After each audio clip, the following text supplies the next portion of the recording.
o futuro da Alemanha?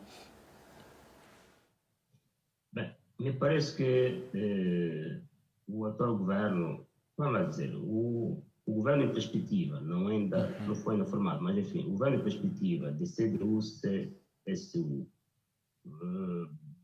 tem duas estradas a seguir. A primeira é formar governo com o SPD, né, o Partido Socialista de Olaf Scholz, que no passado já aconteceu durante os anos de Angela Merkel, exceto no interregno de 4 anos, ou então terá mesmo que fazer governo com o partido AfD, que é o partido que muitos disseram que não iriam formar governo, com o qual não iriam formar governo. Isto porque, como disse o árbitro, se quer fazer um governo forte, capaz de implementar reformas que pretende fazer, ou que defendeu fazer, para evitar diatribas ideológicas com o Partido Socialista SPD, a alternativa será estar com a AfD.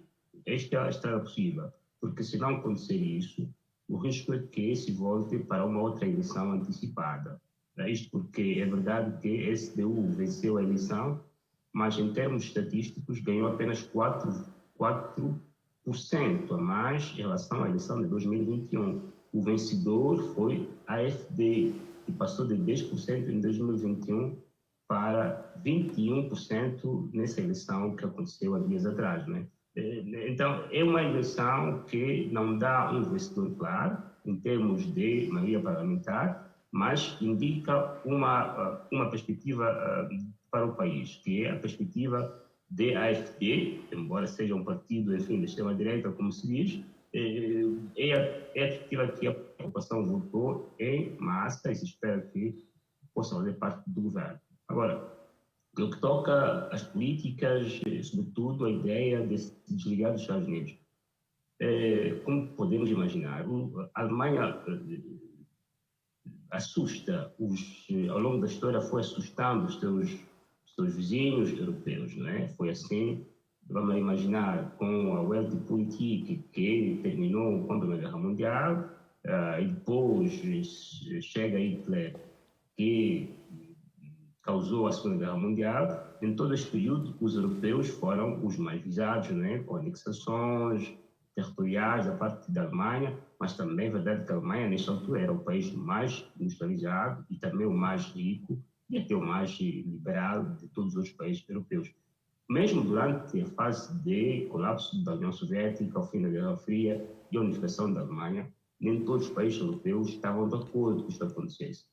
Isto só aconteceu porque os Estados Unidos conseguiram convencer capitais europeias para que isto acontecesse, isto é, para que a ocupação da Alemanha acontecesse, mas em troca, os Estados Unidos fizeram? Criaram a maior base militar no território europeu, que se encontra justamente na Alemanha, colocando como consequência, enfim, do alto câmbio da Segunda Guerra Mundial, a Alemanha quase sob o controle, do ponto de vista da sua política securitária externa, dos Estados Unidos e também dos outros parceiros mais importantes no contexto da União Europeia. Daí que, se este chanceler alemão quer se desligar dos Estados Unidos, deverá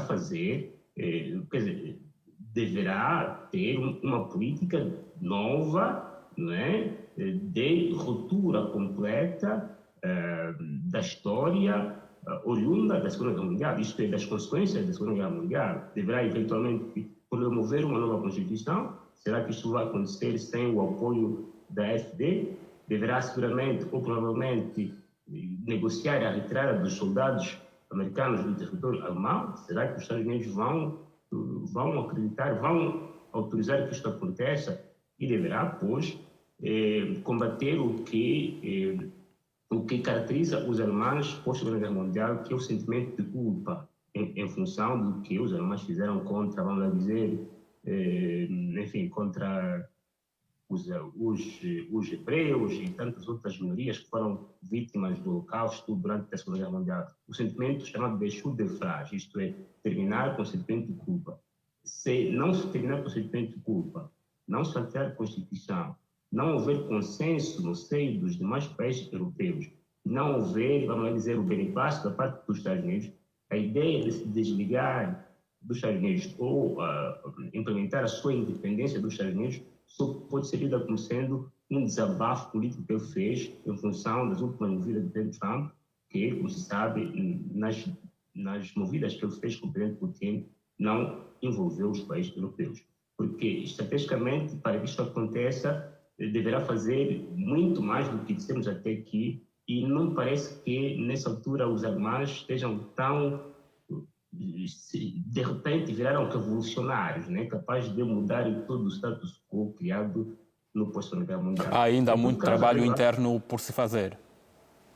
Sim, há um trabalho interno que tem que se fazer e deverá ser feito com o envolvimento de toda a sociedade alemã, se quer libertar dos Estados Unidos, né? Deverá haver consenso, primeiro consenso interno, e para que isso aconteça deve ter um governo forte.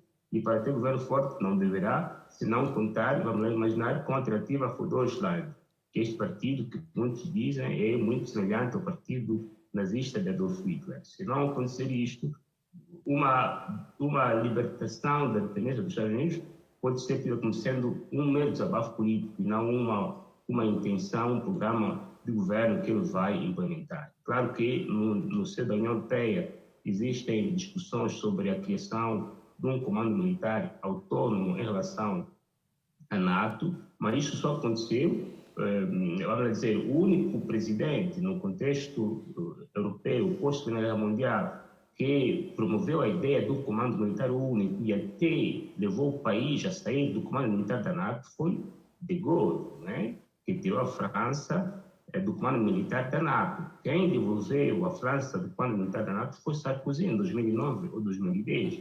Mas desde a década de 60 até 2010, a França não fazia parte do comando militar da NATO, como retaliação pelo facto de outros países europeus não terem acreditado, a partir do próprio Reino Unido, não terem apoiado a ideia de um comando militar europeu independente do domínio militar securitário dos Estados Unidos no espaço europeu. Ou seja, deverá haver, para lá do discurso alemão, deverá haver também a própria aceitação dos demais países da União Europeia, no caso.